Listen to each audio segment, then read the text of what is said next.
ไปโกโก้ไปซื้อขนมซื้อของไปซื้อกับข้าวปะ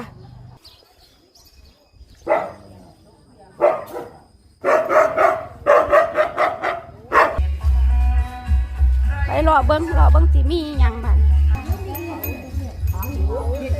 ไปเจอรางวัลที่หนึ่งบ่เอาปะงานไปนะครับถึงกันนะครับงานจังหันเงื่อนยืนตรงใต้โบราณนะครับแต่วงใจแล้วตัวเดิมมีเสร็จเรียบร้อยแล้ว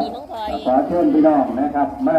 จับจ่ายใช้เศรษฐกิจพอเพียงนะครับพี่น้องตอนนี้นะครับมากมายหลายอันหลายอย่างครับ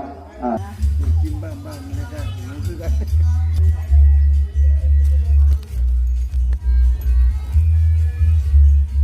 เอากลับโกโก้เถื่อบักละเถื่อปะมาซื้อขนมได้อีหยังอย่าเฝ้าไปมานี่